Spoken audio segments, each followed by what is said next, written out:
Assalamualaikum warahmatullahi wabarakatuh. Perkenalkan, nama saya Wulan Syafitri dari Prodi Akuntansi Sektor Publik kelas 2C dengan NIM 4202510060. Nah, video kali ini saya buat untuk memenuhi tugas ujian tengah semester mata kuliah Pengelolaan Keuangan Negara dan Daerah. Nah, soal yang pertama, jelaskan apa yang dimaksud dengan keuangan negara menurut Undang-Undang Nomor 17 Tahun 2003. Menurut Undang-Undang Nomor 17 Tahun 2003, keuangan negara adalah semua hak dan kewajiban negara yang dapat dinilai dengan uang, serta segala sesuatu, baik berupa uang maupun barang yang dapat dijadikan milik negara.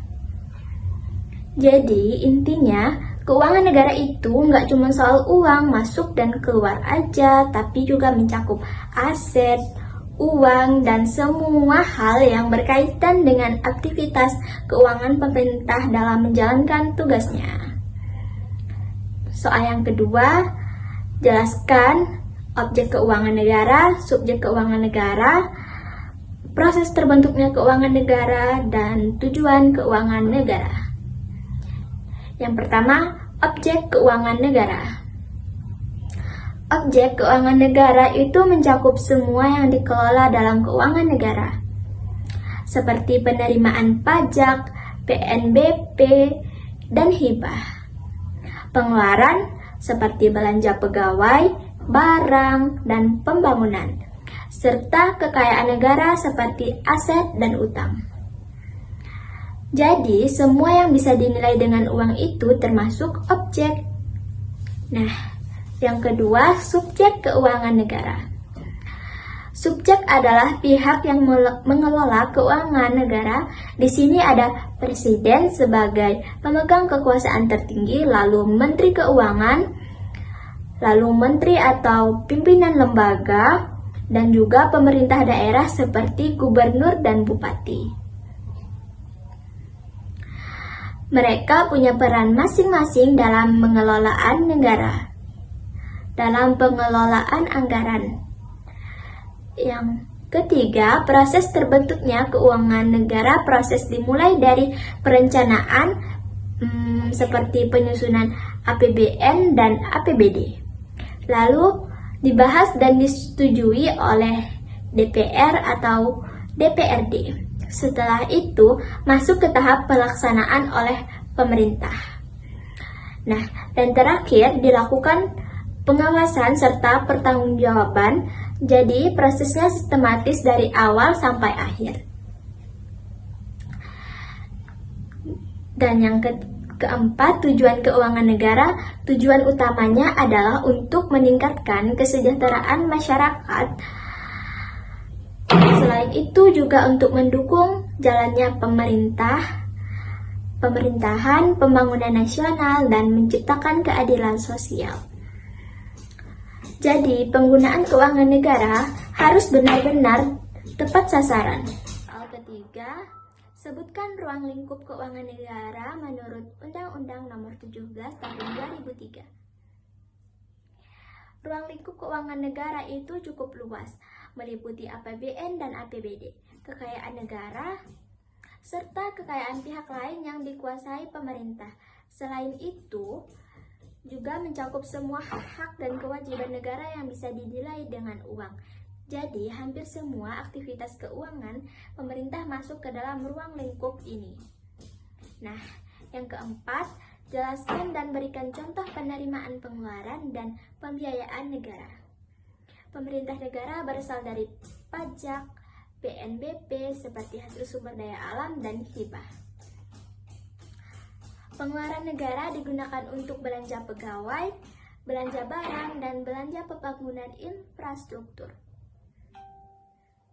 Sedangkan pembiayaan biasanya digunakan saat anggaran defisit, misalnya melalui utang atau penerbitan obligasi. Ketiga hal ini saling berkaitan dalam mengatur keuangan negara. Nah, soal yang kelima, Jelaskan dan berikan contoh bidang keuangan negara.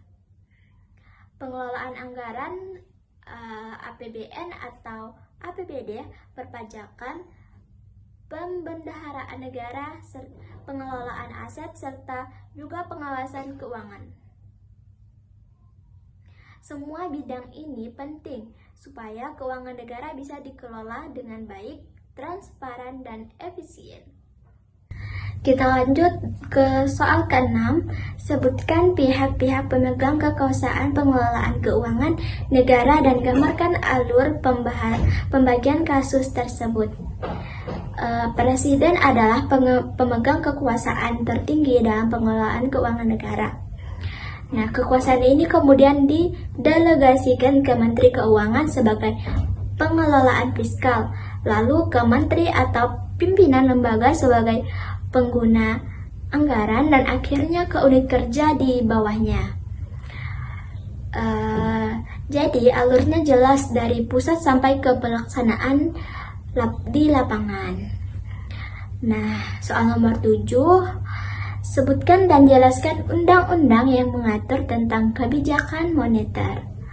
Kebijakan moneter di Indonesia diatur dalam Undang-Undang Nomor 23 Tahun 1999 tentang Bank Indonesia yang kemudian diperbaharui menjadi Undang-Undang Nomor 6 Tahun 2009. Dalam undang-undang ini dijelaskan bahwa Bank Indonesia bertugas menjaga stabilitas nilai rupiah, mengatur jumlah uang beredar, dan menetapkan kebijakan suku bunga untuk menjaga kondisi ekonomi tetap stabil. Soal nomor 8, hubungan subjek pengelolaan keuangan negara. Hubungan antar subjek pengelolaan keuangan negara ini saling berkaitan. Presiden sebagai pemegang kekuasaan, Menteri Keuangan sebagai pengelola, menteri atau lembaga sebagai pengguna anggaran, dan BPK sebagai pihak yang mengawasi. Jadi ada sistem kerjasama dan pengawasan agar keuangan negara dikelola secara transparan dan akuntabel. Nah, soal yang terakhir yaitu soal nomor 9. Jelaskan paradigma baru dalam pengelolaan keuangan negara. Sekarang pengelolaan keuangan negara sudah mengalami perubahan ke arah yang lebih modern, yaitu lebih transparan, lebih akuntabel, dan berbasis kinerja. Artinya, penggunaan anggaran tidak hanya dilihat dari habis atau tidaknya, tapi juga dari hasil dan manfaatnya bagi masyarakat. Selain itu juga menekankan efisien dan efektivitas dalam penggunaan anggaran. Nah, cukup sekian jawaban saya dan penjelasannya. Saya akhiri dengan wabillahi taufiq wal hidayah. Wassalamualaikum warahmatullahi wabarakatuh.